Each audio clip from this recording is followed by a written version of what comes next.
Hello and a very warm welcome to our latest back page, which is really looking forward to the weekend's action in Scottish football headlines, and mainly today's back page splash in the Daily Record with the bold headline of "We're not going bust." It's again seems to be difficult times at Ibrox. An offer made to the players of a 15% wage cut which has not been accepted, and fans are rightly asking, Scott, is this signs of an impending crisis again? It's certainly not good times, Gregor. You're right about that. I mean, the fans will be pleased in a sense that Graham Wallace has at least come out and addressed the question about a second administration, because that's what all Rangers fans fear, and it's what everyone's talking about. Yet again, it's the players and the fans who are being asked to get them out of the mess, it seems, which I think is unfair. And Graham Wallace is doing his best today to say it wasn't an offer and we're just reviewing the whole business, and that's fine if it's true, but unfortunately the people who have been in at Ibrox before Graham Wallace have let these supporters down, let the players down, and you can understand why the fans will be sceptical about it. And it's fairly simple for supporters now. They either believe this guy and put their faith in him that he is going to get the club back on an even keel and get them as a sustainable business, or they don't. They believed Craig White, they believed Charles Green, and were let down badly, and it's just whether they're going to take Graham Wallace's word for it.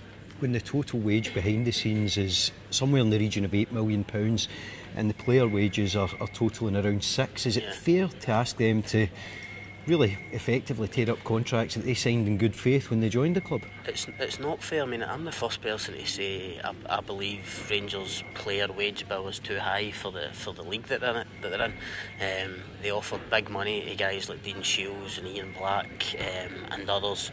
Lee McCulloch, Lee Wallace, they'll be big wages too for the division they're playing in.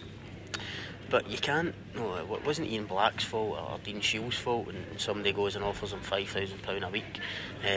For the men in suits, for want of a better expression, then go to the players and say, we're in a bit of difficulty, would you mind giving up some of your salary? It's totally unfair, and you're right. Fans will see that the wage bill for directors and people away from the playing side is much higher than that of the playing budget, and I think we've addressed it in Keith's piece today. Graham Wallace has to seriously look at the salaries being made away from Ali McCloy's squad.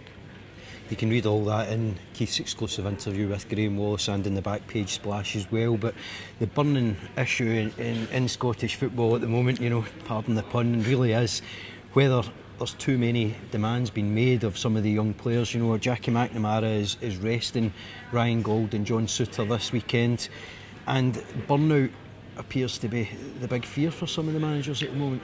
Just can't believe Ryan Gold and John Souttar want to be in Spain instead of Dingwall, to be honest, this weekend. But no, it's an interesting one. It's certainly got people talking. We can't have it both ways, I think. I mean, for years we've been banging on about more young players need to play, we need to give these youngsters a chance, and then we're kind of halfway through a season where there's a lot of kids playing. Hearts and Dundee United are two good examples, and now we're saying we need to be careful with them. I'm not sure. I think you just need to put your trust in Jackie McNamara. He sees these boys every day. He knows the limits physically and mentally, and how much it's taken out of them playing a lot of games, and he's taken the decision to take them out and give them a wee rest. I did see Dundee United a couple of weeks ago against Hibs, and as much as they actually came back in that game to get a good draw in the end, Gold and Souttar, along with a few others like Mackay-Steven, they just looked as if they'd lost a wee bit of spark, and I think Jackie McNamara touched on that yesterday. So if he feels that they need a wee rest, whether it be a week or a couple of weeks, then he's quite entitled to do that.